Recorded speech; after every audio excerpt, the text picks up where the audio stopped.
The sound of shattering glass changed everything in a single heartbeat. One moment, Grace Sullivan was pouring a refill of black coffee. The next, she was lying in a spreading pool of her own blood on the checkered linoleum floor of a small diner in Brooklyn. 3 bullets had torn through her body, one in her left shoulder, one in her abdomen, one grazing her right side. She did not know the man sitting in the shadowed corner booth.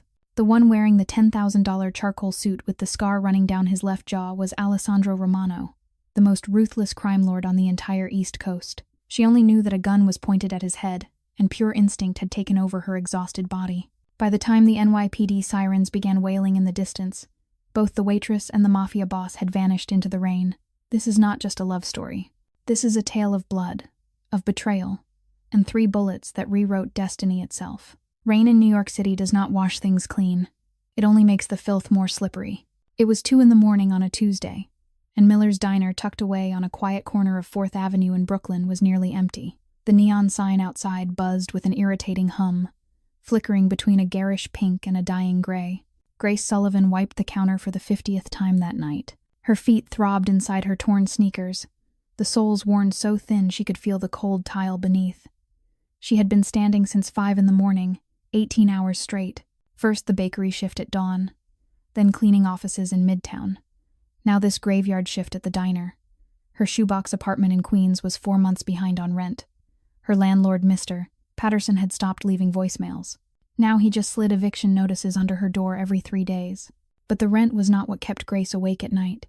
It was the text message from Mount Sinai Hospital still glowing on her cracked phone screen. Her 19-year-old sister Lily needed heart surgery within 3 months, or her condition would become terminal.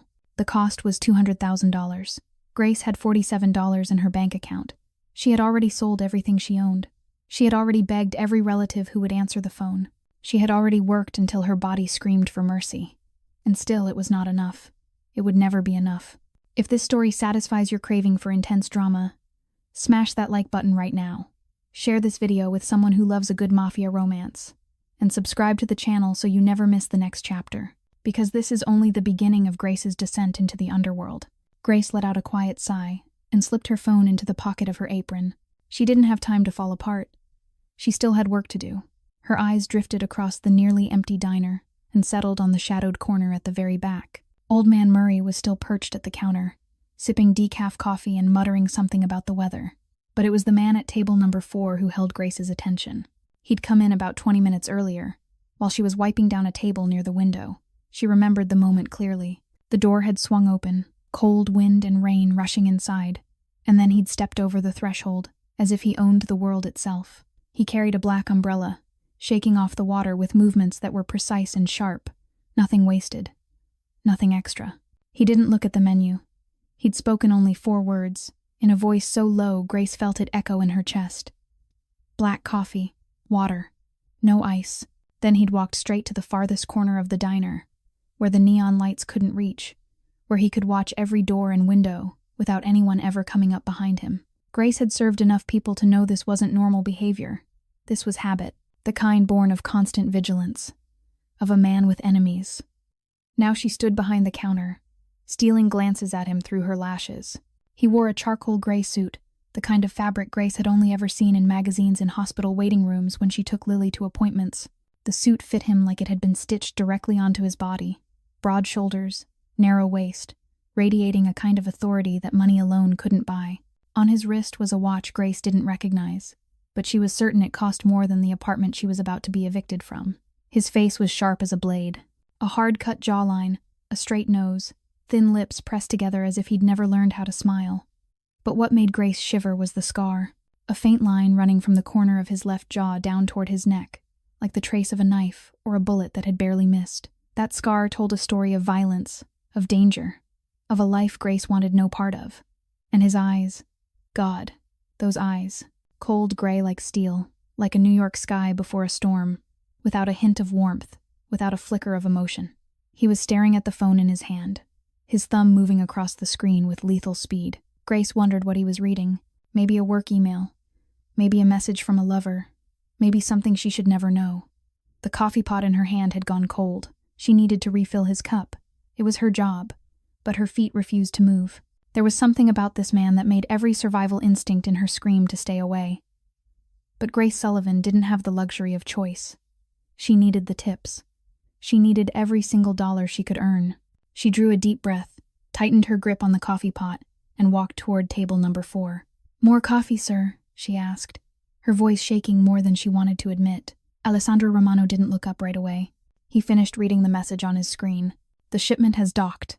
The rat has been taken care of." He locked the phone, slid it into the inside pocket of his suit jacket, and only then did he raise his gaze to her. Those gray eyes cut straight through Grace, as if he could read every secret she was hiding.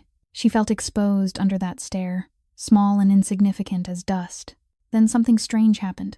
His gaze lingered for a brief moment on her eyes, on the dark circles carved there by sleepless nights, on the exhaustion she couldn't hide no matter how hard she tried. For a fraction of a second, Grace thought she saw something else in those cold eyes. Curiosity, or maybe pity. But it vanished so quickly she wasn't sure it had ever been there at all. "Fine," he said, his voice low like distant thunder. Just one word, yet it landed like a command. Grace poured the coffee into his cup, her hand trembling slightly, but not a single drop spilled. She was used to keeping her hands steady under pressure. "Quiet night," she said, trying to be polite the way she'd been, with thousands of customers before. "Work never sleeps," he replied, his eyes already leaving her and turning back to the window, watching the parking lot through the rain. It was a survival habit. Paranoia was the only reason a man in the Romano family lived past 30. Grace nodded and turned away. She didn't know that the man she'd just refilled coffee for controlled every port from New Jersey to Boston. She didn't know that 3 hours earlier he'd ordered the execution of a cartel lieutenant who dared sell fentanyl on his territory. To Grace, he was just a stranger with sad eyes hidden behind a wall of cold. A customer she'd forget the moment her shift ended. But fate had other plans. Grace had barely taken 3 steps away when the bell on the door rang. She didn't think much of it. Customers coming in at 2 in the morning wasn't unusual at Miller's. Usually it was truck drivers needing caffeine to push through the night, or nurses just off their shifts wanting something to eat before heading home. But when she turned back, everything inside her froze. The door hadn't opened. It had been kicked in. Wind and rain burst into the diner like a wild animal, sending napkins flying off the counter and making the neon lights flicker like they'd gone mad. And in the doorway stood 2 figures. They wore black raincoats that reached down to their heels, the kind Grace had only ever seen in cheap action movies. On their heads were helmets with dark visors, completely hiding their faces. They didn't look at the menu. They didn't scan for an empty table. They didn't say a word. They only stared straight toward the shadowed corner at the back of the diner, toward table number 4, toward the man with the scar on his jaw. The air inside the diner thickened, as if someone had sucked all the oxygen out of the room. Grace stood there, the coffee pot still in her hand, right in the middle of the narrow space between the door and the dark corner. She wanted to move, but her feet felt nailed to the floor. Old Man Murray reacted first. He let out a squeal like a crushed mouse, slid off his stool, and crawled behind the bar. His hunched back vanished behind the glass cabinet, leaving only the sound of ragged breathing and whispered prayers. Grace wanted to do the same.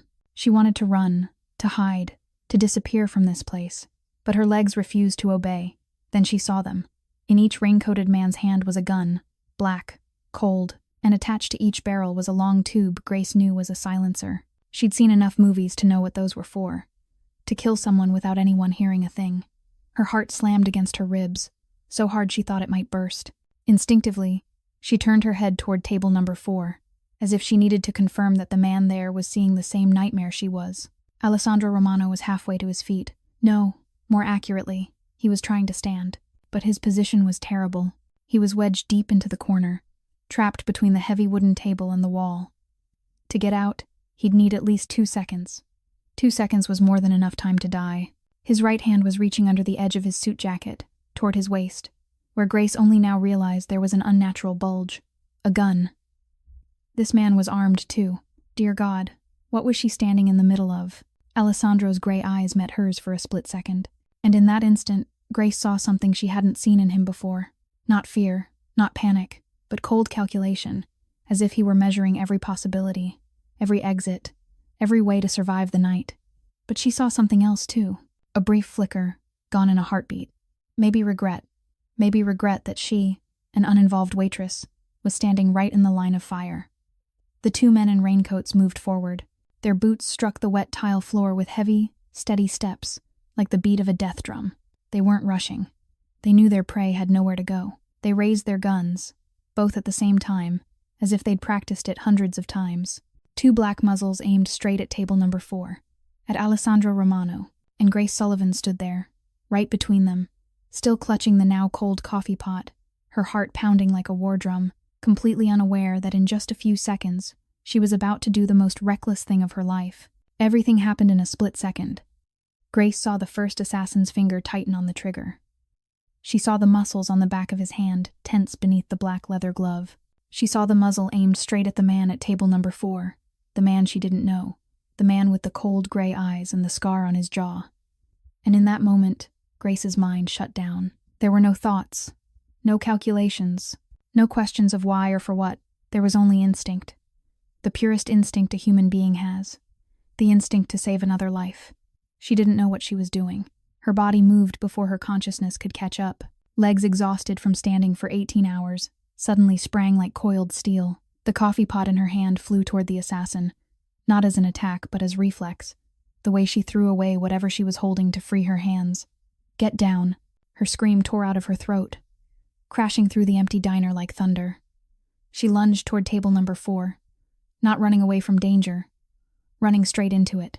She slammed into Alessandro Romano just as he was trying to stand, knocking him to the floor and using her own body as a shield between him and the 2 muzzles ready to spit fire. Thud. The first bullet arrived before the sound of the shot. It tore through Grace's left shoulder like a punch from an invisible giant. It felt as if someone had smashed a sledgehammer into her bone, the force spinning her sideways. No pain yet. Not yet. Only shock. Only the raw disbelief that she'd just been shot. Thud. The second bullet gave her no time to understand what was happening. It buried itself in her abdomen, just beneath her right rib cage, and this time she felt everything. Pain like someone had shoved a red-hot iron bar into her gut and twisted it. Her breath caught in her throat. Her lungs refused to work. She wanted to scream, but no sound came out. Only a desperate rasp like an animal on the verge of death. Thud. The third bullet grazed her right side, ripping flesh and leaving a line of fire along her body. Compared to the first 2, it almost didn't matter.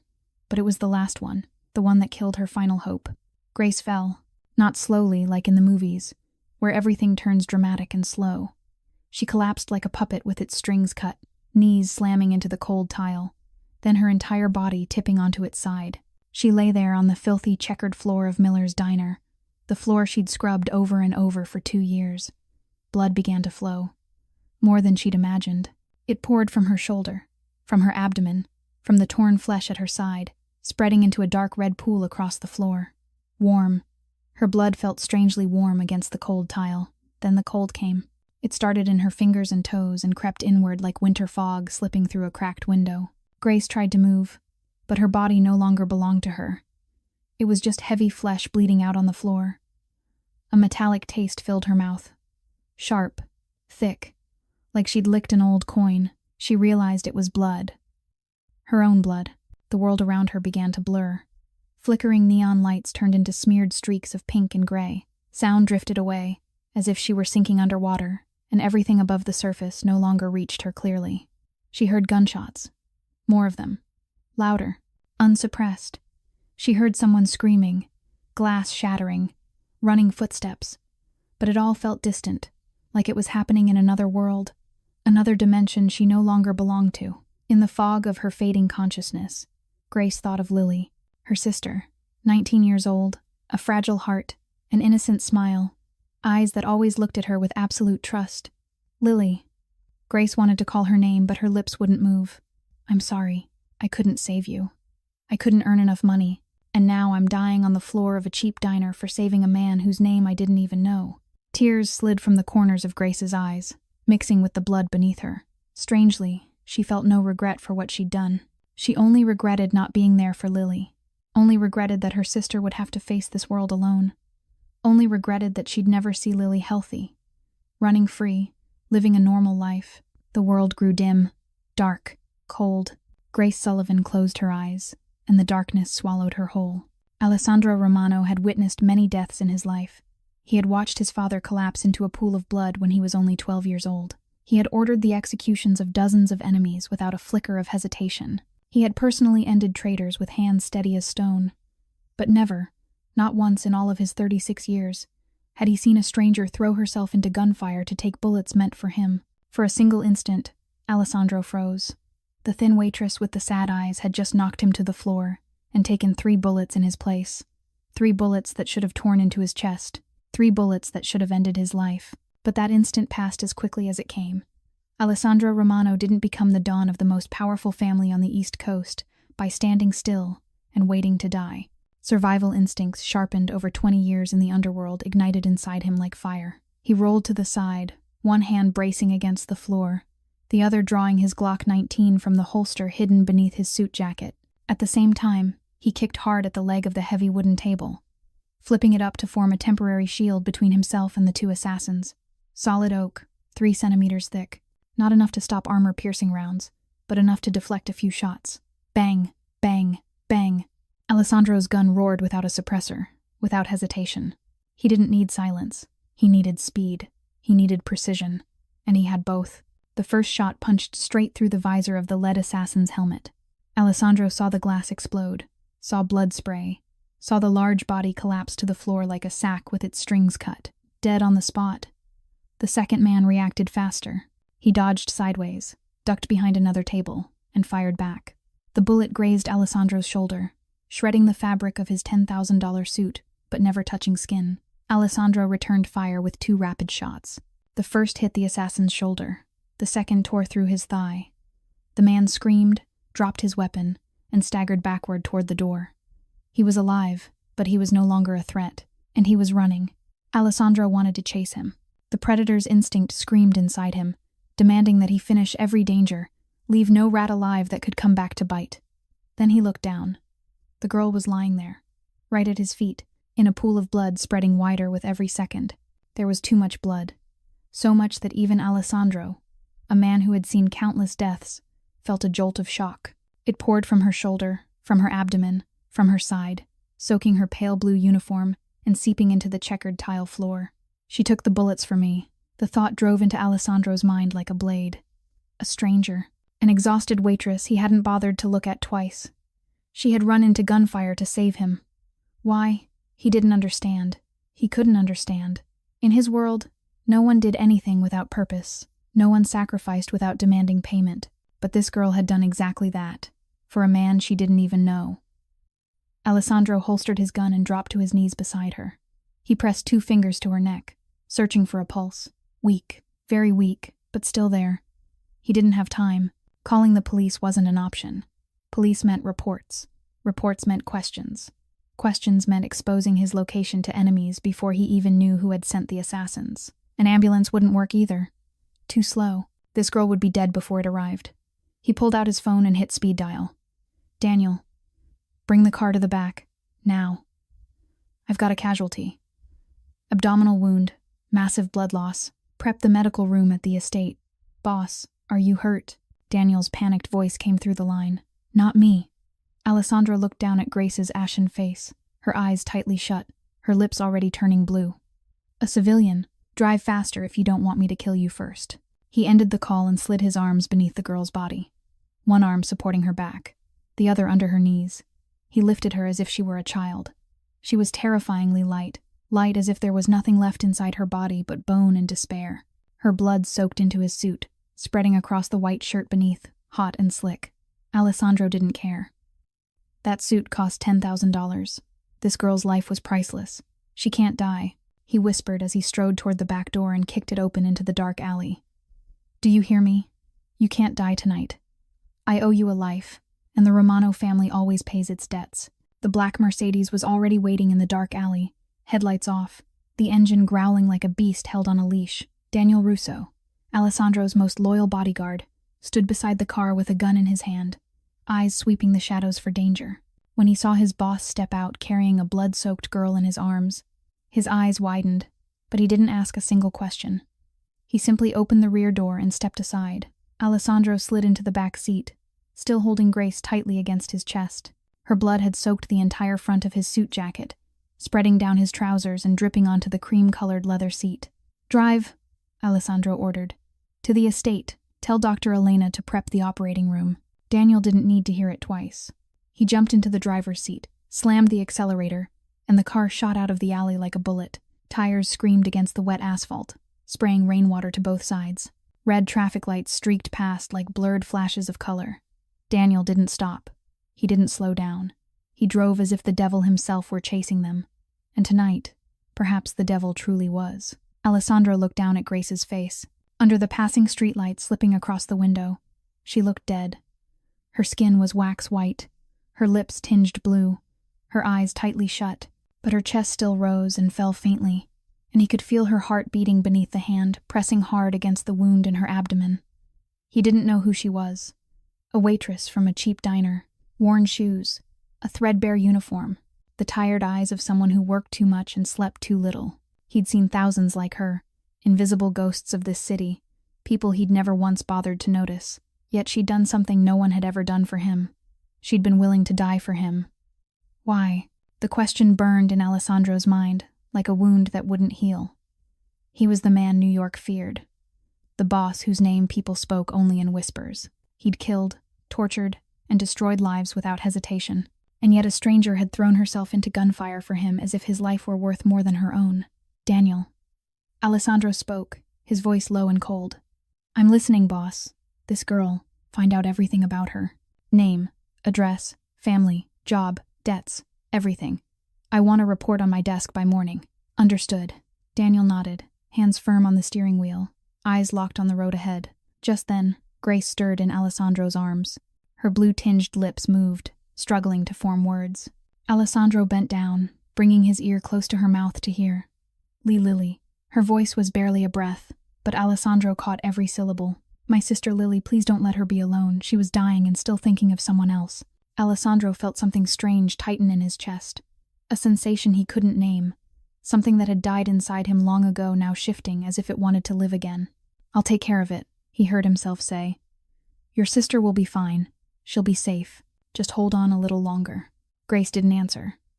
Her head slumped to the side, her eyes closed, and Alessandro didn't know whether she could still hear him. Her blood kept flowing, soaking the leather seat, dripping onto the floor, leaving a dark red trail across the carpet. The Mercedes tore through the empty streets of New York, slicing through the rain like a ghost.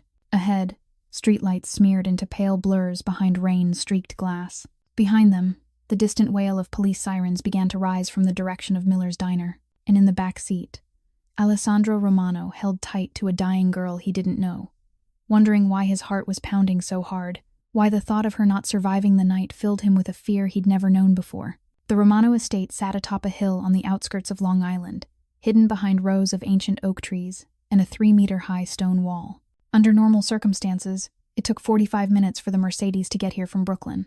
Tonight, Daniel managed it in 23 minutes. The massive iron gates swung open before the car even came to a full stop. Light from the mansion washed over the stone-paved drive. And waiting at the front entrance was a prepared team. Dr. Elena Cortez stood there in her white coat, gloves already on, her face cold as ice, while her sharp eyes assessed the speeding car. Behind her were 2 nurses, privately retained by the Romano family, pushing an emergency gurney. Alessandro kicked the car door open before it fully stopped. He stepped out with Grace in his arms, her blood dripping onto the stone steps like a deadly red trail. Elena needed only a second before acting. 3 gunshot wounds, severe blood loss. She spoke quickly, signaling the nurses to bring the gurney forward. "Take her to the operating room." Immediately, Alessandro laid Grace onto the gurney, and his hand hesitated for a single second before letting go. Her blood was still warm on his skin. "Save her," he said to Elena, his voice not commanding but almost pleading. At any cost. Elena looked at him with something strange in her eyes.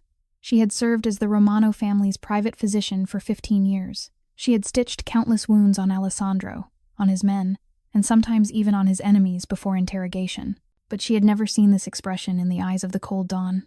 "I'll do everything I can," she said, then turned and pushed the gurney inside. The operating room doors slammed shut behind her, leaving Alessandro standing alone in the empty corridor, his hands still soaked in the blood of a woman he did not know. He didn't go change his clothes. He didn't wash his hands. He dragged a chair over, placed it in front of the operating room doors, and sat down. Then he waited. The first minute passed, then the second, the third, the fourth. The operating room light above the doors remained red. Not a single sound escaped. Daniel arrived about 10 minutes later, carrying a clean set of clothes and a glass of whiskey. Alessandro didn't look at either of them. "Boss, you should change," Daniel said quietly. "The blood's already dried on you." Alessandro didn't answer. He sat there like a stone statue, eyes fixed on the operating room doors, unblinking, unmoving. Daniel sighed and set the clothes down on the chair beside him. He had followed Alessandro since he was 18. He knew when to speak and when to stay silent. This was a time for silence. 1 hour passed, 2 hours, 3 hours. Alessandro remained seated. He didn't eat. He didn't drink. He didn't sleep. He only stared at the doors and waited. In his mind, the image of the girl throwing herself into gunfire replayed again and again like a damaged reel of film. Around the 4th hour, Daniel could no longer endure the silence. "Boss." He sat in the chair opposite. "Who is she?" "A waitress." Alessandro replied, his voice dry. "From the diner?" "Yes." Then why? Daniel hesitated. "Why do you care this much?" "She's just a stranger." Alessandro was silent for a long time. When he spoke, his voice was so soft Daniel had to lean closer to hear. "She ran into the line of fire. For me.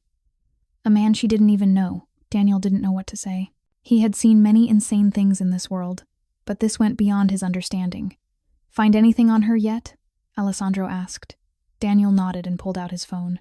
Grace Sullivan, 29 years old. Lives alone in Queens. Has a sister named Lily, 19 years old. Currently hospitalized with congenital heart disease, in urgent need of surgery. He continued reading. She works 3 jobs. Morning shift at a bakery, afternoon cleaning offices, night shift at Miller's, 4 months behind on rent. Bank account balance, Daniel hesitated. "How much?" $47. Alessandro closed his eyes. $47. That girl had $47 to her name. A sister dying of heart disease, and she was still willing to sacrifice her life for a stranger. While he, a man with hundreds of millions of dollars, a man with an entire underworld empire at his feet, had never done a single thing that wasn't for his own benefit. At that moment, the operating room light went out. The doors flew open. Alessandro sprang to his feet, his heart pounding like a war drum. Elena stepped out, her face gray with exhaustion, sweat covering her forehead despite the climate-controlled room. Her coat was speckled with blood. "How is she?" Alessandro asked, his voice shaking in a way Daniel had never heard before. Elena let out a breath, peeled off her blood-soaked gloves, and tossed them into the medical bin. "She's alive." Alessandro exhaled as if he had just been spared an execution. But Elena wasn't finished. Her heart stopped once on the operating table. She continued, her tone grave. "We resuscitated her for 3 minutes. 3 minutes is enough to cause permanent brain damage. I don't know what condition she'll be in when she wakes up." Alessandro felt as if someone had punched him in the chest. Her heart had stopped. She had died on the table, even if only for 3 minutes. Because of him, because of 3 bullets meant for his chest. She needs rest. Elena went on. "Weeks, maybe months, and she'll need proper care." Alessandro nodded without hesitation. "She'll stay here. I'll take care of everything. Everything she needs." Elena studied him for a long moment, then nodded. "All right. I'll stay and monitor her overnight. You should get some rest." "You look terrible." Alessandro didn't respond. He walked past Elena, pushed open the operating room door, and stepped inside. Grace lay there on the stark white hospital bed, an IV line in her arm, a heart monitor beeping steadily at her side. She looked painfully small and fragile, her face pale, lips cracked and dry, brown hair spread across the pillow like fine threads. Alessandro pulled up a chair and sat beside her bed. He didn't touch her. He simply sat there and watched her breathe. Each faint rise and fall of her chest felt like a miracle, and he told himself that no matter the cost, he would repay this debt. 3 days passed in darkness.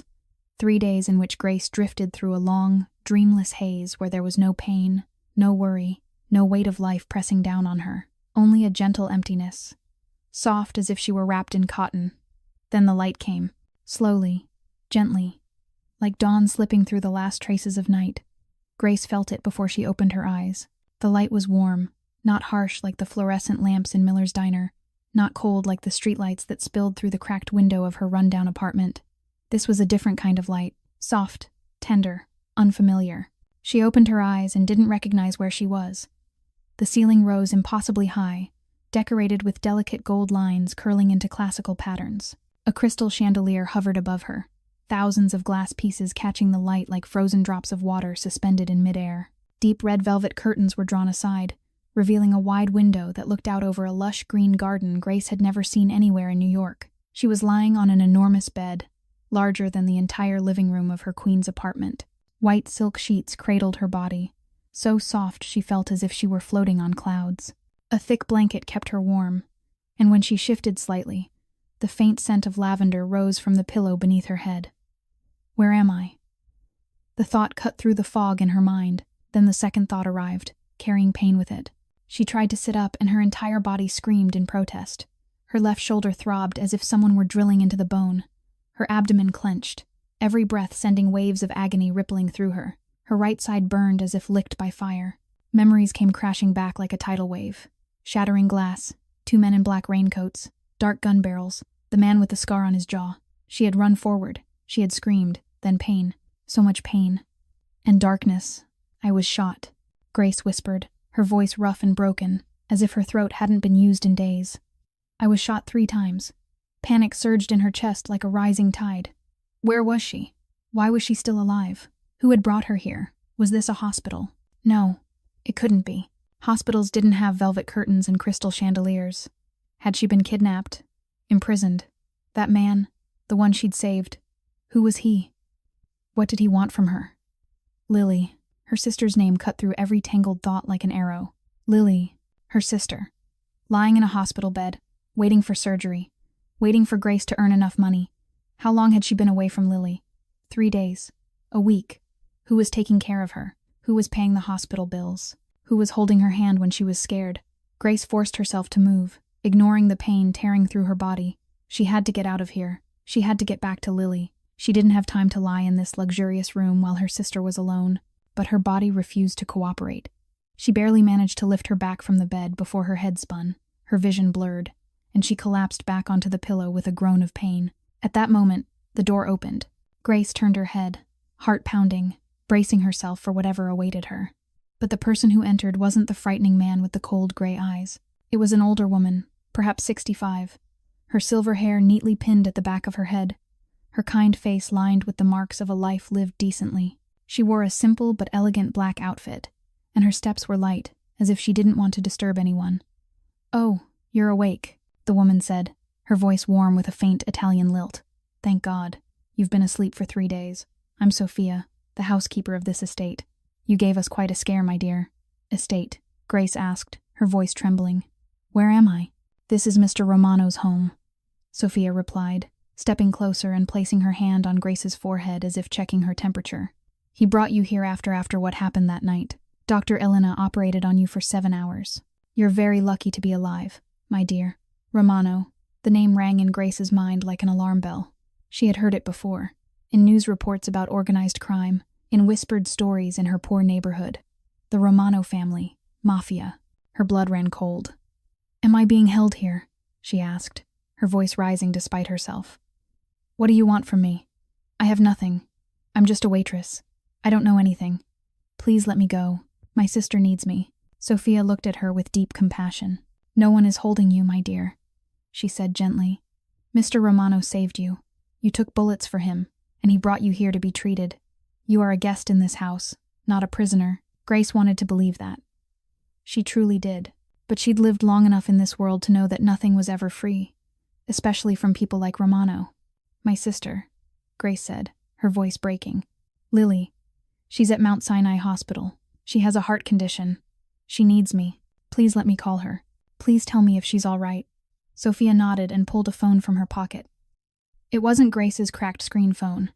This one was brand new, sleek and shining. "Mr. Romano asked me to give this to you when you woke up," she said.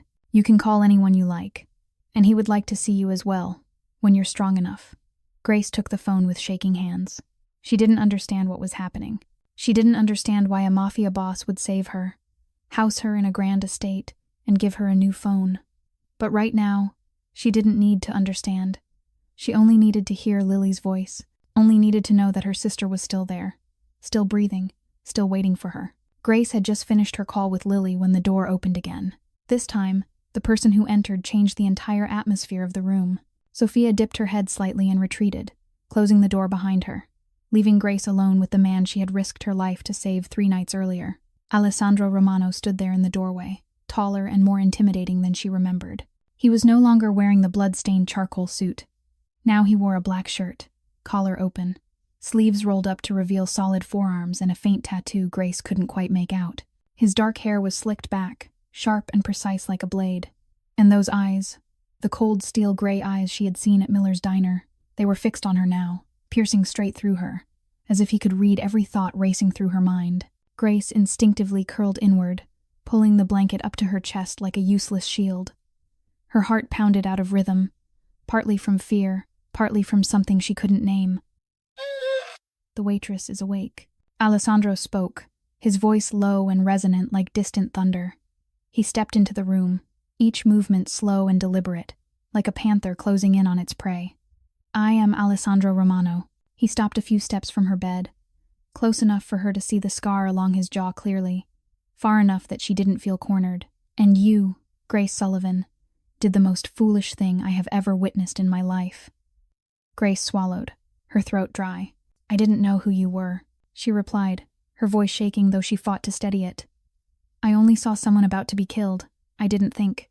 "That is exactly why it was foolish," Alessandro answered, something flickering in his cold eyes too fast for Grace to identify. "You didn't know who I am. You didn't know what I've done. You didn't know whether I deserve to live or die. And yet you ran into gunfire." He tilted his head slightly, studying her as if she were a puzzle he couldn't solve. "And that is also the bravest thing I've ever seen." Grace didn't know how to respond. She stayed silent, watching him, trying to read the dangerous man standing before her. "You are a Mafia boss," she said, not as a question but a statement. "The Romano family. I've heard of you." Alessandro didn't deny it. He only looked at her with a strange expression, as if waiting for something. Fear, begging, pleading, but Grace gave him none of those. "What are you going to do to me?" she asked directly, meeting his gaze even though her heart was pounding like a war drum. "I have nothing you can take.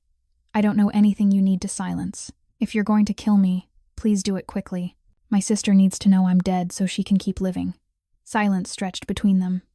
Then Alessandro did something Grace never expected. He smiled. Not a warm or joyful smile, just the corner of his mouth lifting briefly before disappearing. But it was there.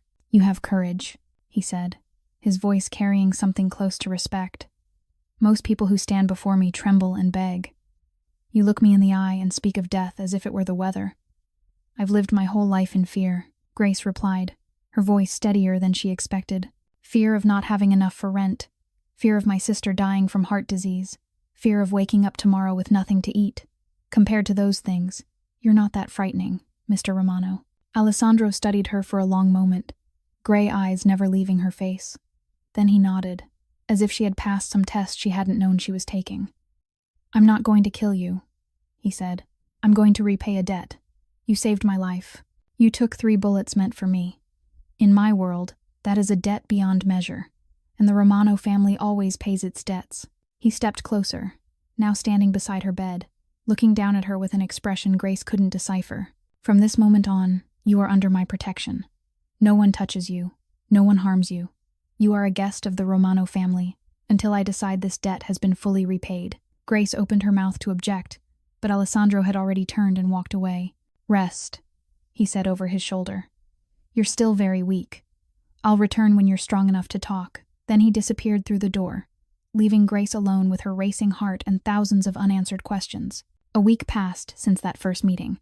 Grace remained in the luxurious room of the Romano estate, her body slowly recovering under Dr. Elena's care and Sophia's gentle attention. The wound in her shoulder had begun to heal with new skin. The wound in her abdomen still hurt but was no longer life-threatening. She could now sit up, walk a few steps around the room, and every day Sophia brought her rich meals she had never tasted in her life. But she didn't see Alessandro. He didn't appear after that conversation, as if he were a ghost, coming and going, leaving behind promises Grace didn't know whether she should believe. She didn't know that throughout that week, Alessandro had been reading her life over and over again. He sat in his private office on the 3rd floor of the estate, a place no one entered without his permission. Before him lay a thick file containing everything money and power could buy about Grace Sullivan. Daniel had worked day and night to gather it all, and now it lay there, her life exposed like an open book. Grace Sullivan. Born in 1997 in Queens, New York, Mother Margaret Sullivan died in 2014 from terminal lung cancer, leaving behind $120,000 in hospital debt that Grace had spent the past 12 years paying off. Father Robert Sullivan became a severe alcoholic after his wife's death, disappeared in 2017, and no one knew whether he was alive or dead. Alessandro turned the next page and clenched his jaw. In 2022, Grace had a boyfriend named Marcus Webb. The relationship lasted 2 years. She trusted him, gave him everything, including $30,000 in savings she had scraped together over 4 years for her sister's care. Marcus vanished one night with the money, leaving Grace with a broken heart and an empty account. Alessandro set the paper down and closed his eyes. He had seen cruelty in many forms. He had inflicted plenty of it himself, but reading this girl's life stirred something strange in his chest, not pity. Alessandro Romano didn't pity anyone. It was anger. Anger at a world that had treated her this way. Anger that someone good had been made to endure so much. He kept reading. Lily Sullivan, 19 years old, Grace's younger sister. Congenital heart disease since childhood, condition worsening over the past 2 years. Doctors at Mount Sinai stated she needed heart valve replacement surgery within 3 months to avoid complete heart failure. Estimated cost $200,000. Grace Sullivan currently had $47 in her bank account. She works 3 jobs, Daniel said quietly from the corner of the room. 18 hours a day, 7 days a week. No days off, no vacations, for 2 straight years, and still not enough. Alessandro said nothing. He only stared at the photo clipped inside the file. Grace's ID photo from her bakery job. She was smiling in the picture, but the smile never reached her eyes. Those eyes were so sad Alessandro felt as if he were looking into a mirror reflecting himself. Pay it all, he said without hesitation. Rent debt, clear it. Find her a new apartment in a safe area. Sign a long-term lease in her name. Her sister's surgery. Pay it in full. Boss Daniel hesitated. That's over $250,000. I know. Anything else? Her mother's old hospital debt. About $40,000 still unpaid. Pay that too. Alessandro stood and walked to the window overlooking the garden. And find Marcus Webb. I want to know where he is. Daniel nodded and left. Alessandro stood alone, staring into the night, wondering why he was doing all this for a stranger. He told himself it was about the debt, about the honor of the Romano family, about always paying what he owed. But deep down, he knew that wasn't the only reason. 3 days later, Grace was sitting on the bed talking with Sophia when the housekeeper let something slip that Alessandro had wanted kept quiet. Your Lily is a sweet girl, Sophia said as she straightened the blankets. I heard the doctors at Mount Sinai say the surgery has been scheduled for next week. Mr. Romano has taken care of everything, so you don't need to worry. Grace froze. What? Sophia realized she'd said too much and stopped, guilt crossing her face. Oh, I thought you already knew. What did he do? Grace asked, her voice trembling. Sophia, what did he do? Sophia sighed and sat on the edge of the bed, taking Grace's hand. Mr. Romano paid the full cost of your sister's surgery, $200,000, she said gently. He also cleared all your rent debt and rented a new apartment in Brooklyn Heights for you and Lily after she's discharged. He even paid the remaining hospital debt from your mother. Grace couldn't breathe. She sat there, mouth open, no sound coming out. $200,000. The amount she had worked like an animal for 2 years without earning even a tenth of it. The amount she had been desperate enough to sell her soul for, if anyone had wanted it, and he paid it. Just like that, as if it were loose change. Why? Grace whispered, her voice breaking. Why did he do this? Because you saved his life, Sophia answered. And because, from what I can see, this is the first time in his life he's met someone truly good. He doesn't know what to do with that. Tears spilled from the corners of Grace's eyes before she could stop them. She hadn't cried when her mother died. She hadn't cried when her father disappeared. She hadn't cried when Marcus stole her savings. She had built a wall around her heart, swearing no one would ever see her weak. But now that wall collapsed. Grace cried. She cried like she hadn't been able to cry in 10 years. Not from sadness, not from pain, but because for the first time in her life, someone had seen her suffering, seen her effort. And instead of turning away like everyone else, he had reached out his hand. Sophia held her, letting Grace cry into her shoulder, soothing her the way she once soothed Alessandro when he was a 12-year-old orphan who had just lost his father. And none of them knew that Alessandro was standing outside the door, listening to Grace's sobs, his hand clenched into a fist, and his heart, the heart he believed had died long ago, was beating wildly for a girl he didn't even know. 1 week after Grace discovered what Alessandro had done, he appeared at her door early one morning. She was strong enough to move normally now, her wounds nearly healed, though sharp movement still brought pain. Alessandro stood there in a black suit, looking like darkness given shape in daylight. "Get dressed," he said shortly. "I'm taking you to the hospital. Your sister's surgery is today." Grace didn't need to hear it twice. She'd waited for this day for 2 years, prayed for it every night before sleep, dreamed of it in the rare moments her dreams didn't turn into nightmares. And now it was here. Lily would have surgery. Lily would have a chance to live. The black Mercedes took them to Mount Sinai Hospital, in silence. Grace sat in the back seat, twisting the edge of her shirt in her hands, staring out the window without really seeing anything. Her mind flooded with images of Lily. Lily as a newborn, tiny and fragile like a doll. Lily at 5, laughing with pure joy when Grace gave her a cheap stuffed bear bought with her first paycheck. Lily at 15, lying in a hospital bed after her first heart attack, face white as paper. Lily now, 19, still brave and optimistic despite knowing her heart could stop at any moment. Alessandro didn't speak the entire drive. He sat there, gray eyes fixed ahead, though now and then he glanced at Grace, watching her with an expression she couldn't read. When they arrived, Daniel led them through long corridors to the cardiac surgery wing. Hospital staff looked at Alessandro with a mix of reverence and curiosity. Clearly they knew who he was. Clearly they knew better than to ask questions. The surgical waiting room was at the end of the hall, and inside Grace saw her sister. Lily sat on the hospital bed, brown hair neatly tied back, face pale but eyes lighting up when she saw Grace. She wore a light blue hospital gown, IV lines and heart monitors attached to her small frame. "Grace," Lily called, her voice weak but filled with happiness. "You're here." Grace rushed to her sister's side, forgetting the ache in her abdomen, forgetting Alessandro standing behind her. She wrapped Lily in her arms gently, as if her sister were made of glass, tears spilling despite her efforts to hold them back. "I'm here," Grace whispered into her sister's hair. "I'm here. You're going to be okay. Everything's going to be okay." Lily hugged her back, small hands patting Grace's back as if she were the older one comforting a child. "I know," Lily said, her voice strangely calm. "I'm not scared, Grace. No matter what happens, I want you to know you did everything you could. You sacrificed so much for me." "Don't say that," Grace pulled back, gripping her sister's shoulders. "You're going to be fine. Do you hear me? You have to live. You have to be healthy. I can't lose you." Lily smiled, a smile as bright as morning sunlight breaking through clouds.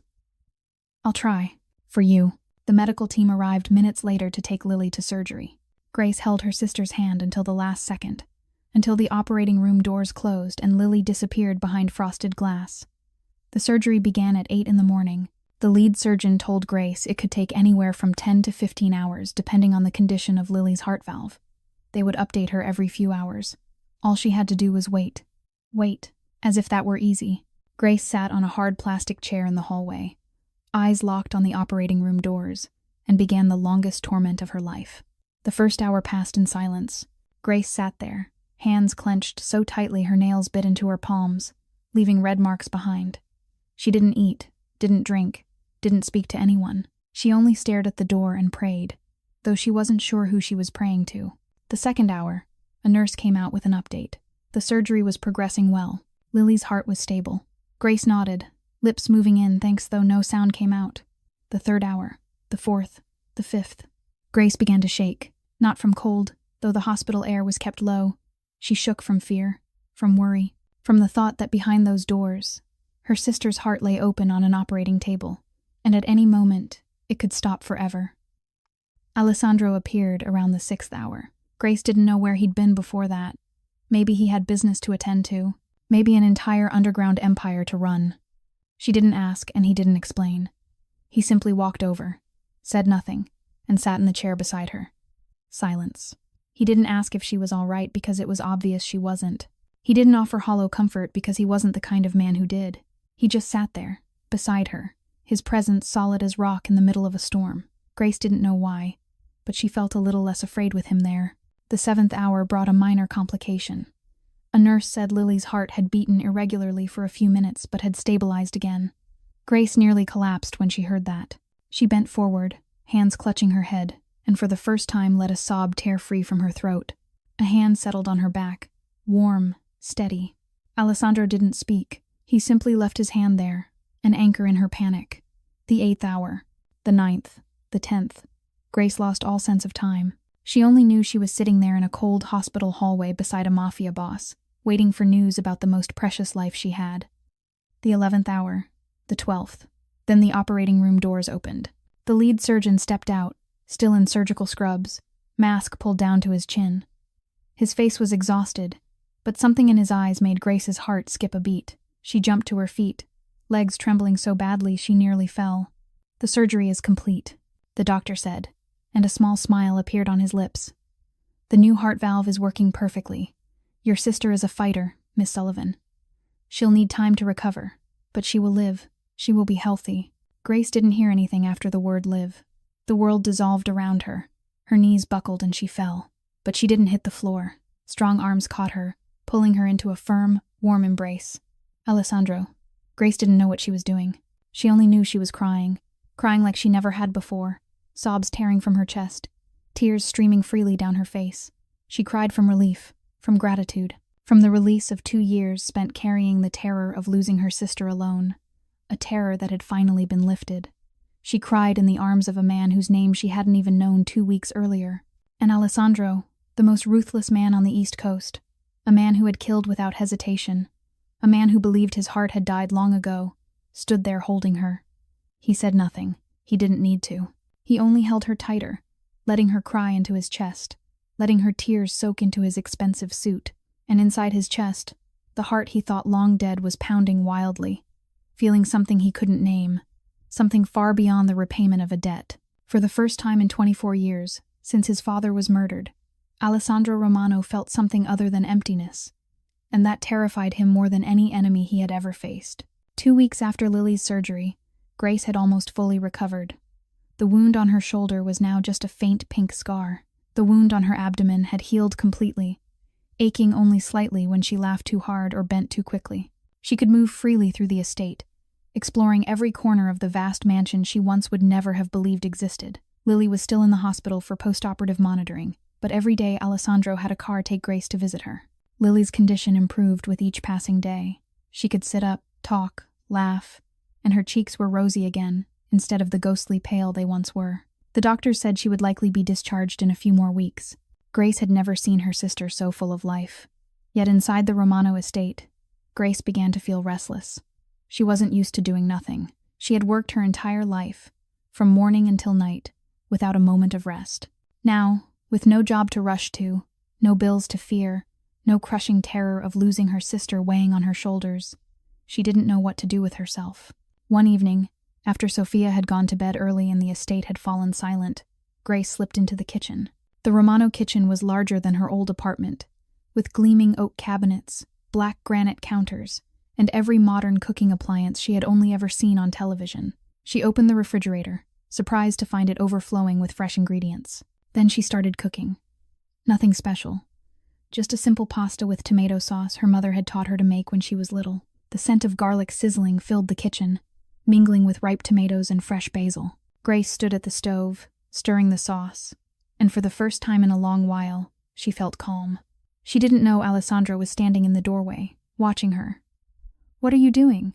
His voice broke the quiet, making Grace jump and nearly drop the spoon. She turned and saw him there in what looked like sleepwear, though it was really just a black t-shirt and dark pants, and he looked different without the suit.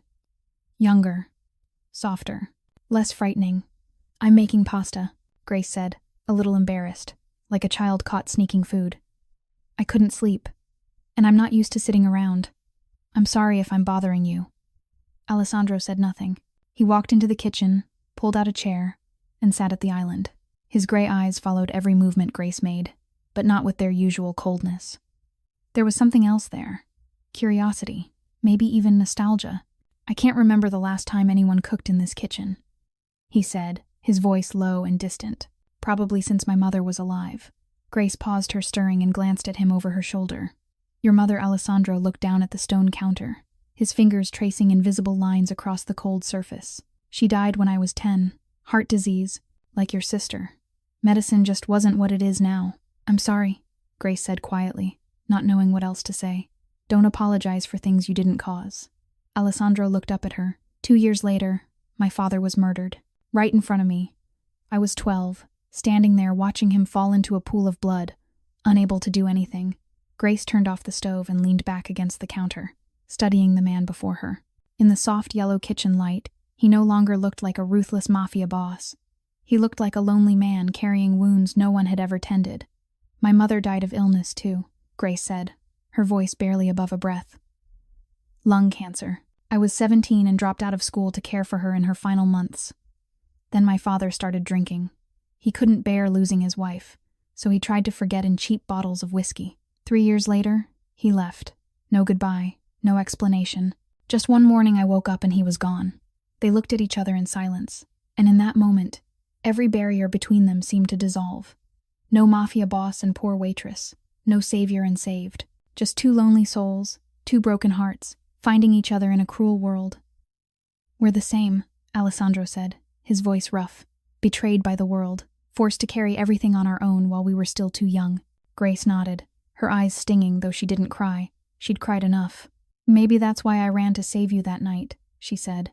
"Because I looked into your eyes and saw loneliness. Like looking into a mirror." Alessandro didn't answer. He only looked at her with eyes that, for the first time, held real emotion. Not coldness, not calculation. Something deeper, warmer, and far more frightening. "Your pasta's burning," he said, and Grace yelped and rushed back to the stove to save the sauce as it began to boil too fiercely.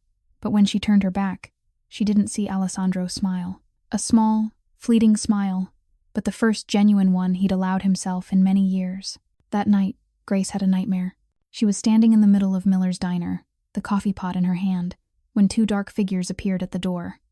She saw the gun barrels pointed straight at her. She heard the shots. Thump, thump, thump. 3 bullets tore through her body and she fell, blood spreading across the checkered tile floor. But this time was different. This time she didn't lose consciousness. She lay there with her eyes wide open, staring at the ceiling of the cheap diner, feeling every drop of blood leave her body. She wanted to call Lily's name, but her mouth was full of blood. She wanted to move, but her body wouldn't obey. She could only lie there and die, dying slowly, dying alone, dying without anyone knowing. "No." Grace screamed and bolted upright in bed, her nightgown soaked with sweat, her heart pounding as if it would burst from her chest. She didn't know where she was. The room was dark and unfamiliar, and for one panicked moment she thought she was still lying on the floor of Miller's, bleeding, dying.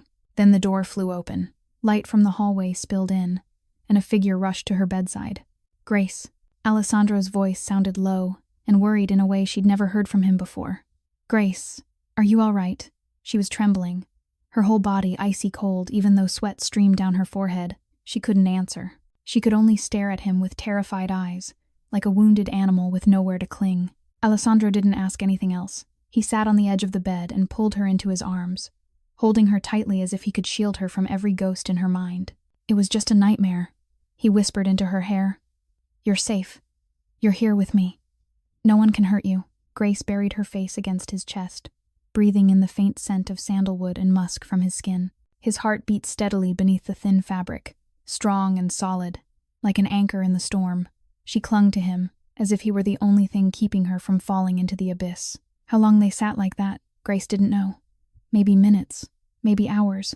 She only knew that slowly her breathing eased, her heart stopped racing, and the panic faded like fog in sunlight. She lifted her head and looked at him, and in the darkness his gray eyes were no longer cold. They were warm, worried, and held something else Grace didn't dare name. She didn't know who moved first. Maybe it was her. Maybe it was him. Maybe it was both at once. But a moment later her lips touched his, and the world stopped turning. The kiss began softly, hesitantly, like two strangers feeling their way through the dark. Then Alessandro's hand slid to the back of her neck, pulling her closer, and the kiss deepened, hotter, more desperate. Grace forgot where she was, forgot who he was, forgot every reason she should stay away from him. She only knew she needed him, needed his warmth, needed the sense of safety only his arms could give her. But everything ended when dawn came. Grace woke up alone, Alessandro gone without her knowing when he'd left. In the harsh light of day, everything became cruelly clear. She had kissed a mafia boss. She had kissed a killer. She had let herself fall into something she couldn't control. Grace found Alessandro in his study at noon. She stood in the doorway, her hands clenched into fists, and said the words she'd prepared all morning. "I can't," she said, her voice shaking but firm. "Last night was a mistake. You are who you are. You're dangerous. I can't let myself fall into your world. Alessandro looked at her, his face cold again like a stone statue. I know, he said, his voice empty of emotion. That's why you should leave. Your sister is fine. Your debts are paid. There's no reason for you to stay here anymore. The words cut into Grace's chest like a knife. She wanted this. She'd asked for this. So why did it hurt so much? Yes, she swallowed and said, I'll go. She turned and walked away, and Alessandro didn't call her back. He let her go as if she were only a temporary guest, as if last night had never happened. But when the door closed, Grace didn't see his hand clenched so tightly his nails dug into his palm, and Alessandro didn't see the tear sliding down her cheek as she walked through the empty hallway. Grace didn't leave right away. She told herself she needed a few more days to prepare, to arrange everything for Lily once she was discharged from the hospital. But deep down, she knew it was only an excuse. She didn't want to leave. She couldn't leave, even after she'd spoken with such resolve to Alessandro, even though she knew staying was madness. Her feet still refused to carry her beyond the gates of the estate. On the third night after that conversation, Grace couldn't sleep. She wandered through the mansion like a ghost, her steps carrying her into places she'd never explored. She passed through the grand living room filled with classical oil paintings. She walked through the library with thousands of books stacked from floor to ceiling. She went down the east staircase, then the west, and eventually lost herself in a narrow corridor she didn't recognize. That was when she heard the screaming. The sound rose from beneath the ground, choked and agonized, like an animal being tortured. Grace froze in the hallway, her heart pounding wildly. She knew she should turn back. She knew she shouldn't look, but her feet carried her forward, toward the heavy iron door at the end of the corridor, where a weak yellow light leaked through the crack. She pushed the door open just a sliver, only enough to see inside, and what she saw made the blood in her veins turn cold. A gray stone basement lit by a single swinging ceiling bulb. In the center of the room, a man was tied to a chair, his face swollen, blood running from his nose and mouth. Standing in front of him, sleeves rolled up, a blood-stained iron rod in his hand, was Alessandro. His face was ice cold, his gray eyes empty of emotion as he looked down at the man writhing at his feet. You thought you could sell my information to Volkov and no one would know, Alessandro said, his voice low and lethal. You thought I didn't have eyes everywhere. Please, the bound man sobbed, tears and blood mixing on his face. I have a family. My wife is pregnant. Please spare me. Alessandro was silent for a long moment. Then he lowered the iron rod and tossed it aside with a harsh clang. Take him out, he said to Daniel standing in the corner. Exile him from the city. If he ever comes back or contacts anyone in the organization, kill him and his family. Grace stumbled back, covering her mouth to stop her ragged breathing from escaping. She turned to run, but her foot caught on the threshold and she fell forward with a loud noise. When she looked up, Alessandro was standing there watching her. His gray eyes showed no surprise, as if he'd known she was there all along. Have you seen enough? He asked, his voice holding no shame and no explanation. I told you who I am. I'm not a good man, Grace. I never said I was. Grace stood up, her legs still trembling. She looked at him, at his hands still smeared with blood, at the basement behind him where the traitor was being dragged away. She should have been terrified. She should have been disgusted. She should have run from this place and never looked back. But she didn't. You spared him, she said instead, her voice so calm it surprised even her. He betrayed you, and you still spared him. Because he has a family, because his wife is pregnant. Alessandro looked at her as if she were a strange creature he couldn't understand. That isn't kindness, he said, his voice hard as steel. That's calculation. A dead man can't repay debts. A man left alive in fear becomes a warning to others. Grace shook her head and stepped closer, despite the blood on his hands, despite the darkness around them. You can tell yourself that, she said, her eyes locked on his. But I saw your face when he mentioned his pregnant wife. You hesitated. You're not a good man, that's true. But you're not entirely a bad one either. They stood there in silence, in the blood-soaked basement, in the darkness of the underworld, and the boundary between them, the boundary Grace had tried to build after that night's kiss, began to blur like fog dissolving in sunlight. A few days after the incident in the basement, an uninvited guest appeared at the Romano estate. Grace was sitting in the garden reading when she heard the sound of tires rolling over the stone driveway. She looked up and saw a sleek black Maserati stop in front of the main entrance.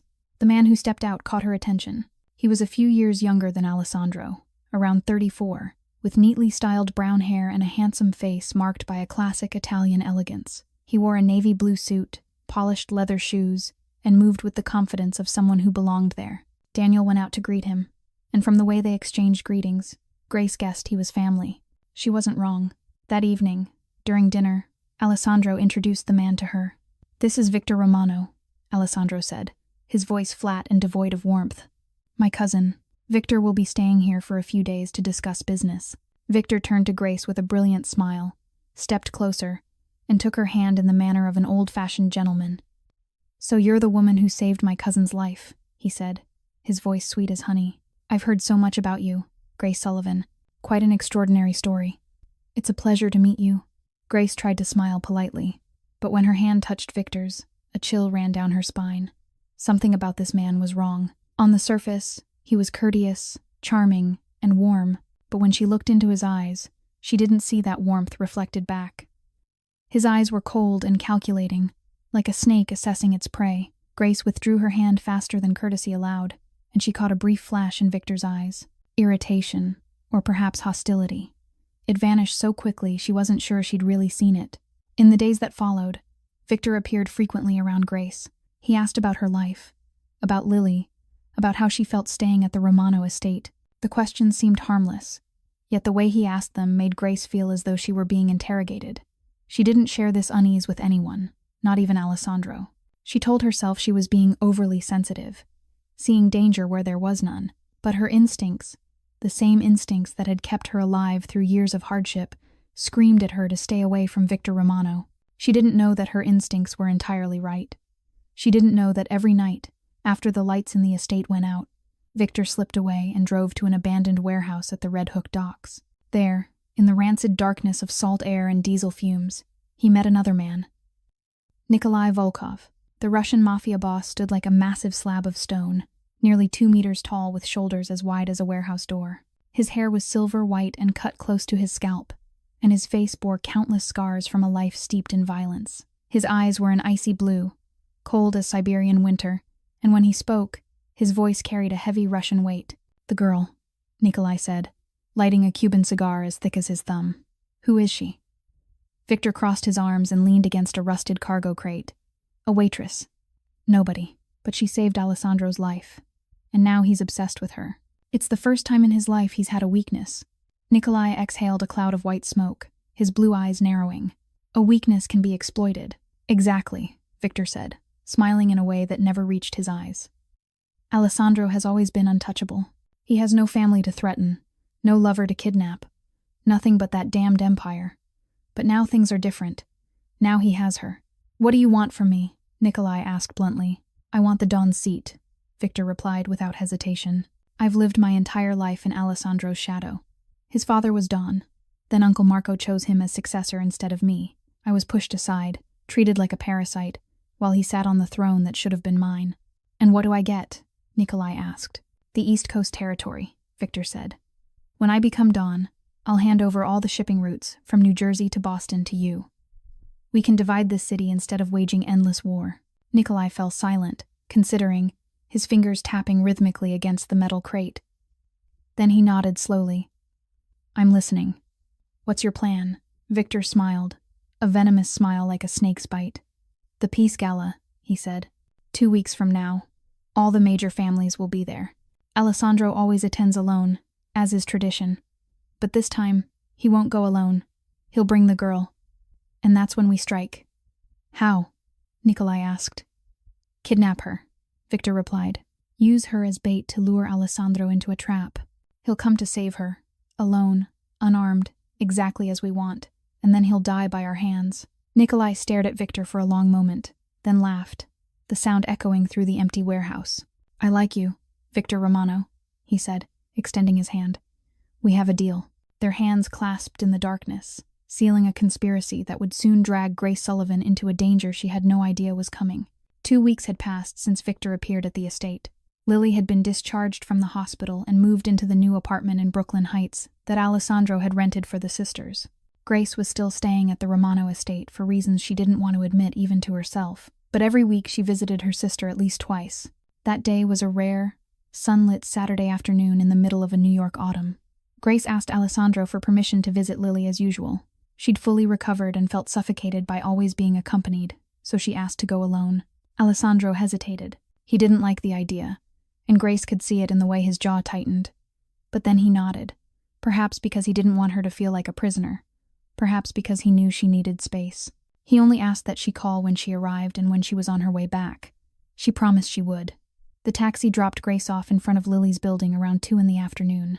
She spent 3 hours there, helping her sister tidy the apartment, cooking dinner, and watching a romantic comedy Lily loved. For the first time in a very long while, the two of them sat together without the shadow of illness, debt, or despair hanging over their heads. Lily was healthy. Her cheeks were rosy, her eyes bright, and she could walk, move, live a normal life. Grace watched her sister laugh and felt her heart swell with a gratitude so overwhelming she nearly cried. Around 6 in the evening, Grace said goodbye to Lily and left. She called an Uber and waited on the sidewalk in front of the building. The sunset painted the New York sky in shades of orange and purple, and Grace stood there watching, her chest light in a way she hadn't felt in years. She didn't notice the black van parked at the corner. She didn't notice the 2 men approaching from behind. She didn't realize the danger until a rough hand clamped over her mouth and a sharp chemical smell flooded her nose. Chloroform. Grace tried to struggle. She tried to scream, but her body wouldn't obey. The sedative spread through her lungs, into her blood, and the world began to blur. The last thing she saw before darkness swallowed her was the streetlights flickering on along the quiet Brooklyn street. When Grace woke up, she didn't know how much time had passed. Her head felt like it was splitting open. Her mouth was dry and bitter with chemicals. She tried to move and realized her hands were tied behind her back with rope, so tight her wrists were numb. She was sitting on a hard wooden chair in the middle of a dark room lit only by a single swinging ceiling bulb. The smell of dampness and rust filled her nose. An abandoned warehouse, or maybe a storage basement. She didn't know, and she didn't care. All she cared about was finding a way out. Then a voice came from the shadows, and the blood in Grace's veins turned to ice. "You're awake." The voice was familiar, sweet, and so fake it made her stomach turn. "Good. I've been waiting for this moment." Victor Romano stepped out of the darkness, the smile on his lips no longer polite like it had been at the estate. It was cruel, vicious, and full of pleasure. He dragged a chair over and sat in front of Grace, his knees almost touching hers, and looked at her with the gaze of a hunter studying his prey. "You." Grace forced her voice to stay steady, even though her heart was racing. "Why?" Victor laughed, the sound echoing through the empty room. "Why? Because you're the perfect card to bring Alessandro down." He leaned forward, his cold eyes locking onto hers. "Do you know how I've lived for 34 years? I grew up in Alessandro's shadow. His father was Don, revered by everyone. Then when his father died, Uncle Marco chose him as successor, a 12-year-old boy still crying over his dead father. Instead of me, the one who'd loyally served the family for years, I was pushed aside, treated like trash, while he sat on the throne that should have been mine." "That's your family's business," Grace said, her voice trembling slightly but not retreating. "I've got nothing to do with that. I'm just a waitress. Why did you take me? You've got nothing to do with it." Victor laughed. "Oh, you're so naive, Grace Sullivan. You're the only weakness Alessandro Romano has. He lived for 36 years with nothing to lose. No wife, no lover, no one he cared about enough to die for. But now he has you." He pulled a phone from his pocket and opened a video. When he turned the screen toward Grace, her heart stopped. On the screen was Lily sleeping in the Brooklyn Heights apartment. The camera was placed in a corner of the room, capturing every detail: Lily's bed, the nightstand, with a glass of water and pill bottles, her peaceful face as she slept, her sister.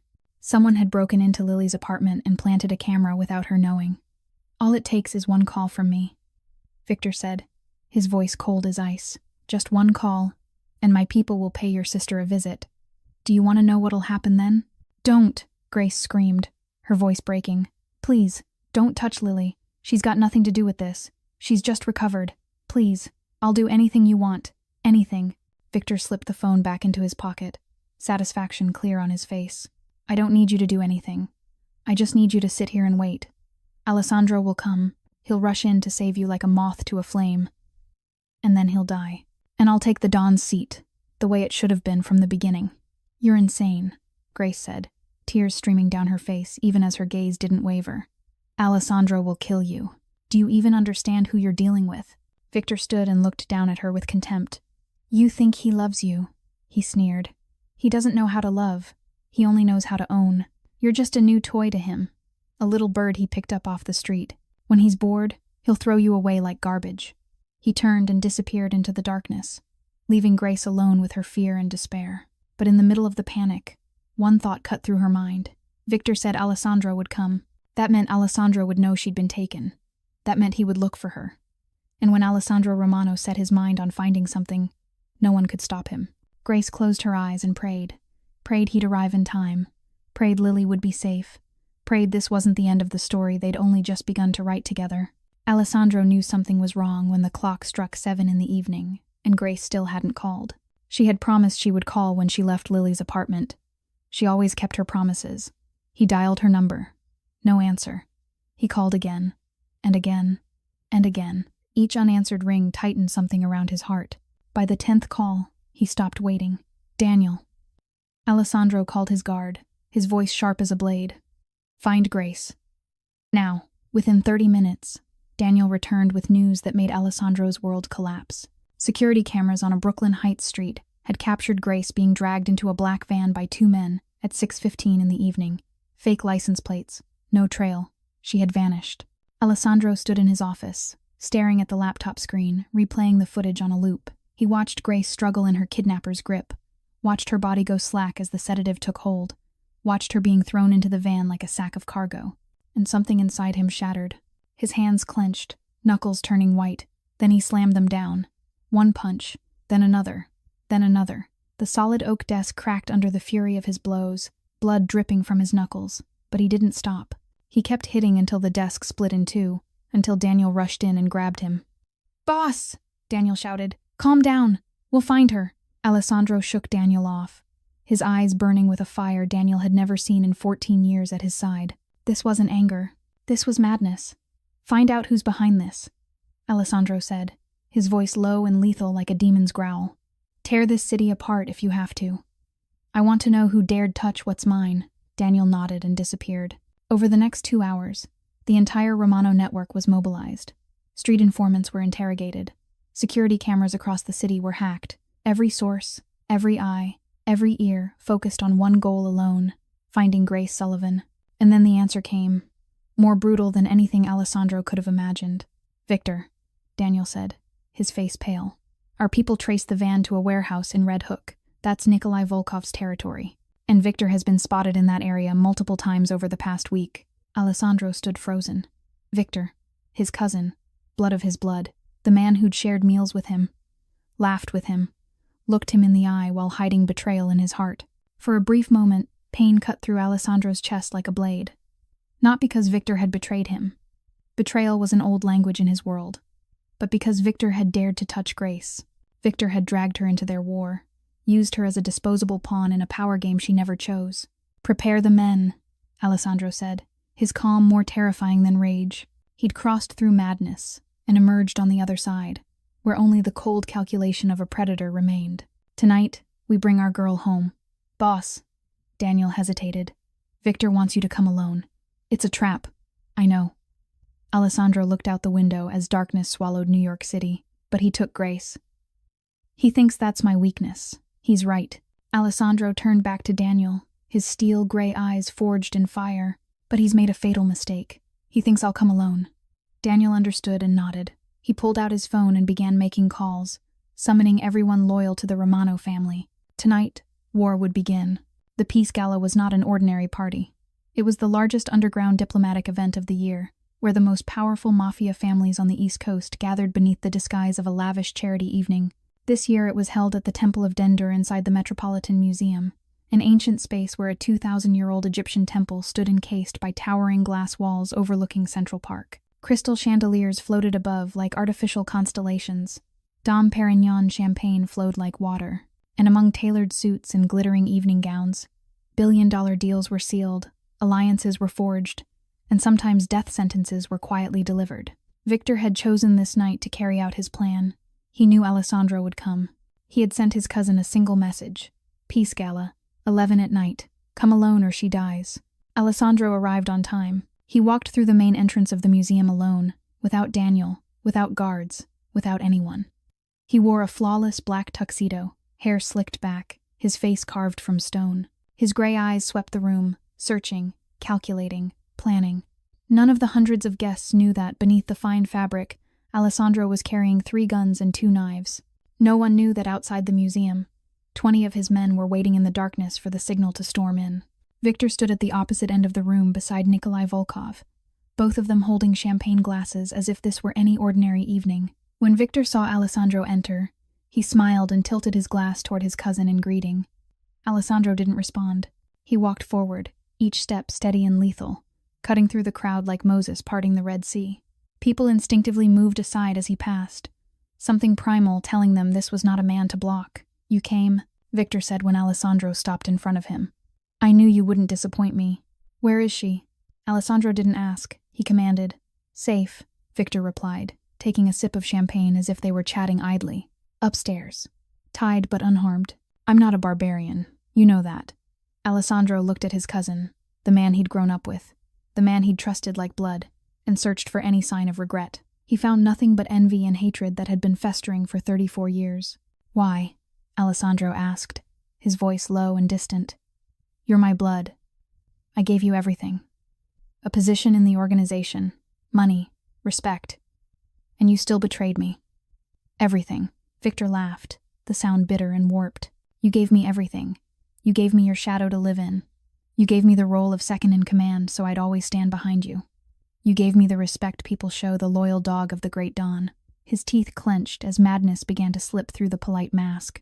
"I've lived my whole life listening to people talk about the great Alessandro Romano. Alessandro is brilliant. Alessandro is ruthless. Alessandro deserves it. And me, I was just Victor, the poor cousin who was never good enough to inherit." "You want the Don's seat," Alessandro said. "Not a question." "Yes," Victor nodded. "And I'll have it.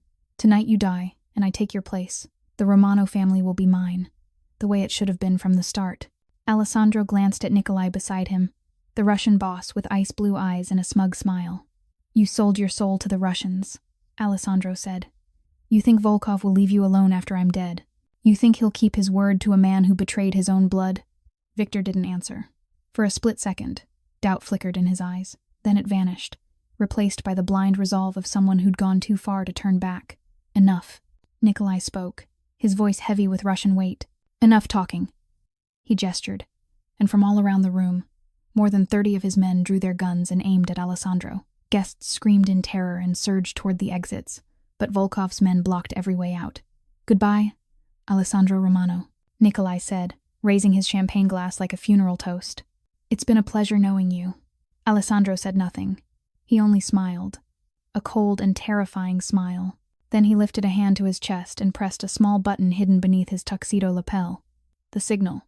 1 second later, the museum's glass walls exploded. Alessandro's men stormed in from every direction, guns blazing. The room became hell. Gunfire cracked through the air, mixed with shattering glass and screaming voices. Crystal chandeliers swung wildly as bullets tore through the space. Bodies fell, red blood spreading across the white marble floor. Alessandro charged into the fight like a demon unleashed from hell. He drew his gun and fired, every shot finding its mark. 1 Russian soldier fell, then a second, then a third. He moved like a ghost, slipping between bullets as if he knew exactly where they'd fly. Victor tried to run in the chaos, but Daniel intercepted him. The two collided, grappling among shattered glass and fallen bodies. Nikolai drew a handgun and aimed at Alessandro, but one of the Romano men kicked it from his hand. The Russian boss roared and lunged into the fight, using his massive size to overpower his opponent. Amid the chaos, Alessandro had only one thought in his mind. Grace. She was upstairs. He had to get to her. He shot down 2 Russian guards blocking the way and sprinted for the stairs, leaving the blood-soaked battle behind. He didn't know that Nikolai had broken free from the fight and was following him, a submachine gun in his hands, eyes burning with rage. And he didn't know that Grace, from upstairs, was watching the entire battle through a cracked door, and she saw Nikolai chasing the man she loved. Grace was locked inside a small room on the upper floor of the museum, her hands still tightly bound behind her back with rope. When gunfire erupted from below, she knew Alessandro had arrived. He had come to save her. He had walked straight into Victor's trap, and now he was fighting down there, possibly wounded, possibly dying. She couldn't sit here and wait. She had to do something. Grace scanned the room, searching for anything that could help her escape. Her eyes stopped at the window frame, where a shard of broken glass left from the explosion outside glittered under the light. She dragged herself toward it, turned her back, and began grinding the rope against the sharp edge of the glass. Pain. The glass sliced into her wrists, blood soaking her palms. But she didn't stop. She kept rubbing, kept cutting, kept enduring, until the final strand snapped, and her hands were free. Grace stood up, her legs shaking but her resolve firm. She ran to the door and shoved it, but it was locked from the outside. She looked around again and spotted a small table in the corner. On it, like a miracle, lay a small handgun. The gun Alessandro had secretly taught her to use during the weeks she stayed at the Romano estate. He had taught her how to shoot, saying one day she might need it. She hadn't thought that day would come so soon. Grace picked up the gun and checked the magazine the way Alessandro had taught her. 6 bullets. Enough. She fired at the lock, the deafening blast echoing in the small room, and the door flew open. She ran into the hallway, her heart pounding, her eyes searching for Alessandro amid the chaos below. She found him. Alessandro stood in the middle of the grand hall, gun in hand, bodies of the men he'd taken down scattered around him. He was talking to Daniel, probably planning their next move. He wasn't hurt. He was still standing. Then Grace saw something else. From behind a stone column, Nikolai Volkov was advancing. The massive Russian Mafia boss moved with terrifying silence for someone his size. In his hands was a machine gun, its barrel aimed straight at Alessandro's back. Alessandro didn't see him. He had his back turned, completely unaware that death was approaching. "Alessandro, behind you." Grace screamed into an earpiece she didn't have. She tried to shout, but gunfire and screams swallowed her voice. She was too far away. He couldn't hear her. Not enough time, not enough distance. She couldn't run down in time. She couldn't shoot Nikolai from this angle with so many people in the way. But she could do something else. Grace's gaze shot up to the ceiling, where a massive crystal chandelier hung directly above Nikolai's position. The chandelier weighed hundreds of pounds, held up by a single steel chain, a chain she could see clearly from where she stood. She wasn't a sharpshooter. She'd only learned to shoot for a few weeks. The distance was at least 20 meters, and the target was a thin chain. This was the most insane thing she'd ever done. More insane than throwing herself in front of a bullet for a stranger in that diner night. But she had no other choice. Grace raised the gun, gripping it with both hands the way Alessandro had taught her. She took a deep breath, trying to steady the war drum pounding in her chest. She aimed at the chain, focusing everything she had on that tiny target. She pulled the trigger. The gunshot rang out, the bullet flew, and missed. It struck the ceiling inches from the chain, leaving a useless hole in the plaster. Nikolai heard the shot and looked up. He saw Grace standing on the balcony, gun in her hands. He smiled, the cruel smile of a man who knew he was about to win. Then he turned back, lifting his gun again, ready to shoot Alessandro. 1 bullet, Grace told herself. She had only 1 chance left. She couldn't miss again. She thought of Lily, the sister she'd nearly lost because they couldn't afford treatment. She thought of Alessandro, the man who'd saved her sister, given her a reason to believe in something beyond mere survival. She couldn't let him die. Not tonight. Not ever. Grace breathed. She aimed. She fired. The bullet tore through the air, and this time it found its mark. The chain snapped. The massive crystal chandelier began to fall. Nikolai heard the metal break and looked up. His ice-blue eyes widened in horror as thousands of crystal shards came crashing down toward him. He tried to run, but he was too slow. The chandelier, weighing nearly half a ton, slammed down, burying the Russian boss beneath a mountain of shattered crystal and twisted metal. The impact thundered through the room, shaking the entire space. Crystal exploded outward like a diamond blast, and when the dust settled, Nikolai Volkov no longer moved. Alessandro turned around, his eyes wide with shock. He stared at the wreckage where Nikolai had stood, then looked up at the balcony. Grace stood there, the gun still smoking in her hand, her whole body trembling, but still standing. Her eyes met his across the distance, and in that moment, no words were needed. She had saved him. For the second time, she had saved him. Grace ran down the stairs, her heart hammering, her feet slipping on the stone steps. She had to get to Alessandro. She had to make sure he was all right. But the moment she reached the lower floor, a hand seized her hair and yanked her head back hard. She screamed in pain as the cold barrel of a gun pressed against her temple. Victor. He stood behind her, his face smeared with blood from a gash on his forehead, his eyes wild like a cornered animal. Every part of his plan had collapsed. Nikolai was dead. His men were gone. He had nothing left to lose. "You ruined everything," Victor screamed, his voice cracking with hatred. "You're just a cheap waitress. You're nothing, and yet you dared to destroy everything I built." Alessandro stood about 10 steps away, gun in hand, unable to fire. One stray bullet could hit Grace. One wrong move could make Victor pull the trigger. He stood there, gray eyes burning with fury and fear, but he didn't move. "Let her go, Victor," Alessandro said, his voice terrifyingly calm. "It's over. You lost. Don't do something you'll regret." "Regret?" Victor laughed, a manic sound echoing through the shattered hall. "I don't regret anything. I only regret not killing you sooner. If I can't have the Dawn's throne, then I'll take away the one thing that matters to you." He tightened his grip in Grace's hair, yanking her head back to expose her throat. The gun slid from her temple to beneath her chin. Grace closed her eyes. She thought she'd be afraid. She thought she'd beg. But the only thing she felt was anger. Anger that this man had threatened Lily. Anger that he dared to hurt Alessandro. Anger that he thought she was just a weak pawn to be used and discarded. She still had the gun in her right hand. Victor was too focused on Alessandro to notice. She only needed 1 second. One moment of distraction. Grace opened her eyes, looked straight at Alessandro, and gave a small nod. He understood. Alessandro suddenly shouted, as if about to charge forward, and Victor turned his gun toward him for a split second. That was all Grace needed. She twisted, raised the gun, and fired. The first bullet tore through Victor's gun hand. He screamed, dropping the weapon. The second bullet slammed into his knee. He collapsed to the marble floor, writhing in pain, blood spreading beneath him. Grace backed away, her whole body shaking, the gun still trained on Victor. She didn't shoot to kill. She wasn't a murderer, but she wasn't about to let him hurt anyone ever again. Alessandro stepped forward and stood over his cousin, who was groaning at his feet. He looked down at Victor with eyes that held no mercy, no sorrow for the blood tie that had been betrayed. "Death would be too easy for a traitor like you," Alessandro said coldly. "You'll live, Victor. You'll live in a room with no windows, no light, no one to talk to. And every day, you'll watch the news about the rise of the Romano Empire you tried to steal. You'll watch me build everything you've always wanted, and you'll never be able to touch it. That's the punishment you deserve." Victor cried. Tears of a man who'd lost everything streamed down his face, mixing with the blood from his forehead. He tried to say something. Maybe to beg, maybe to curse. But Alessandro had already turned away. He no longer cared about Victor. He only cared about one person. Grace stood there amid the wreckage of the peace gala, her dress torn, her hair wild, dried blood on her wrists, yet still on her feet.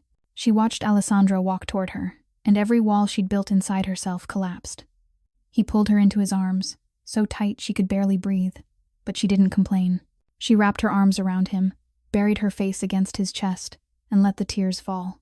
"You're insane," Alessandro whispered into her hair, his voice shaking in a way Daniel had never heard before. "You dropped a chandelier on his head. You're completely insane." "I missed the first shot," Grace laughed through her tears, the sound broken and exhausted. Alessandro pulled back, cupped her face in his hands, and kissed her. This kiss wasn't like the first one in the nightmare night. It wasn't gentle or hesitant. It was fierce, desperate, and full of life. It was the kiss of two people who'd gone through hell and survived.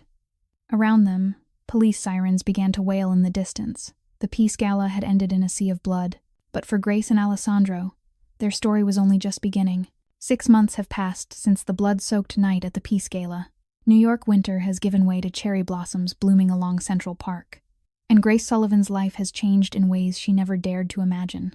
The aftermath of that night was handled by Alessandro's legal team with the precision of master craftsmen. The official report labeled the incident as a terrorist attack carried out by an extremist group, and Grace was praised as a brave civilian caught in the crossfire. No one mentioned the Mafia, no one mentioned the Romano family, and Victor, the traitor bound by blood, was taken away that very night in an unmarked black truck. He was still alive, just as Alessandro had promised, but he would come to wish he weren't.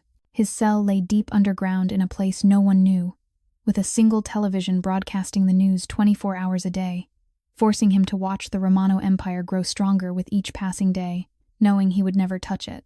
Regarding Marcus Webb, the man who had once broken Grace's heart and stolen her savings, Alessandro's reach proved inescapable.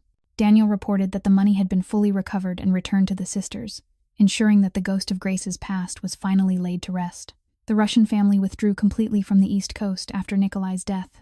Other Mafia families bowed in submission to the power of the Romanos, and whispers began to spread through the underworld about a new name, Iron Waitress, the woman who dropped a chandelier onto the head of a Russian Mafia boss with a smile on her face. The story spread like wildfire, embellished with every retelling, until Grace Sullivan became a legend in a world she never wanted to belong to. But for Grace, nothing mattered more than the news she received one April morning. Lily was fully discharged. Not discharged to be monitored at home, not discharged with a long list of daily medications, but discharged for good, with a healthy heart beating steadily in her chest and an open future ahead of her. Grace stood at the entrance of Mount Sinai Hospital, watching her sister step into the warm spring sunlight. Lily wore a yellow floral dress, her brown hair loose over her shoulders, her face radiant in a way Grace hadn't seen since they were children. No dark circles from sleepless nights, no pale skin from anemia, no labored breathing with every step. Lily was healthy, truly healthy. The sisters embraced in the hospital courtyard, and this time Grace cried not from fear or sorrow, but from the purest joy. 10 years of fighting, of working herself to the bone, of sacrificing everything to keep her sister alive. And now that battle was over. Lily would live. Lily would grow up, fall in love, have a family of her own, grow old with silver hair and wrinkles earned from a full life. That was all Grace had ever wanted. "Are you happy?" Lily asked, pulling back to look into her sister's eyes with the concern of a younger sibling who always cared, even when she was the one who'd been sick. Grace smiled and glanced toward the black Mercedes parked at the corner. Alessandro leaned against the car, arms crossed, gray eyes never leaving her for even a second. He'd waited there for 2 hours without complaint or impatience, simply waiting until she was ready. "Yes," Grace answered, her voice as light as the spring breeze. "For the first time in my life, I really am." A week later, Alessandro took Grace somewhere she never expected. Miller's Diner, the small eatery on the corner of 4th Avenue in Brooklyn where everything began, where she'd taken 3 bullets to save a stranger. The diner had closed after that night. The neon sign was dark, the windows boarded up. But when Grace stepped inside, she realized it had changed. The old diner had been completely renovated. Brand new, checkered floors, a gleaming oak counter, elegant tables and chairs replacing the worn furniture. Yet it still held the soul of a warm place where people could come for a hot cup of coffee and a moment of peace in a chaotic city. And in the back corner, table number 4 was still there, with a small brass plaque engraved with the word "Reserved." "You bought this place," Grace whispered, tears filling her eyes as she understood what Alessandro had done. "This is where I met you," Alessandro said, stepping in front of her. "This is where you did the craziest and bravest thing I've ever seen. I couldn't let it disappear." He took her hand, and Grace felt it trembling. Alessandro Romano, the most ruthless boss on the East Coast, a man who'd killed without hesitation, was shaking as he held her hand. "I lived 36 years in the dark," Alessandro said, his voice deep and raw. "I thought I'd die alone, with no one beside me, no one to love, no one to lose. Then you appeared, an exhausted waitress with $47 in her account who ran into gunfire to save someone like me. You gave me something I never thought I deserved. Hope." He dropped to one knee on the new tile floor and pulled a black velvet box from his jacket. When he opened it, a diamond ring sparkled under the lights, the stone as bright as a star and as large as the tip of a pinky finger. "Grace Sullivan." Alessandro looked up at her, his gray eyes no longer cold but warm and full of love. "Will you rule this hell with me?" Tears streamed down Grace's face, but she smiled, smiling like she hadn't in 10 years of carrying the weight of survival. "I've lived in hell my whole life," she said, her voice trembling with happiness. "At least now I won't walk it alone." Alessandro slipped the ring onto her finger, stood, and kissed her. A gentle, promising kiss, like a vow to a future neither of them had ever dared to imagine. 1 year later, Miller's Diner was gone. In its place stood Sullivan, an elegant yet welcoming restaurant on a quiet corner of 4th Avenue. Grace stood behind the counter, no longer in a cheap uniform, but in a cream cashmere sweater and tailored slacks. On her finger, the diamond ring sparkled beside a platinum wedding band. The doorbell chimed and Grace looked up. Alessandro walked in, still in his familiar black suit, still with gray eyes that softened only when they found her. He didn't look at the menu. He walked straight to table number 4, took the familiar seat, and smiled at her. "Black coffee," he said. "No sugar, like always." Grace poured the coffee, walked over, and set it in front of her husband. Then she sat across from him, took his hand, and together they looked out the window at the late afternoon New York sun painting the street where they'd met in gold. She began as a ghost, serving coffee to people who never saw her. She ended as the queen of the most powerful underworld empire on the East Coast. Sometimes fate doesn't knock. It kicks the door down with a gun in its hand and 3 bullets in your chest. Grace and Alessandro's story isn't just a love story. It's a story of resilience, of courage, and of never giving up no matter how many times life pushes you to the edge. Grace worked 18 hours a day, 7 days a week, for years, not because she was extraordinarily strong, but because she loved her sister enough to refuse to quit. And that love, that selfless sacrifice, led her straight to her destiny. And Alessandro, the most ruthless boss in the city, learned that even the coldest hearts can be warmed by the right person. He lived 36 years in darkness, believing he didn't deserve love, until a poor waitress with $47 in her account proved him wrong. So what's the lesson here? That life isn't fair, but that doesn't mean we should stop trying. That sometimes the best things are born from the darkest moments. That one brave act, no matter how small, can change an entire life. And that real love doesn't care about wealth, status, or your past. What about you? How did this story make you feel?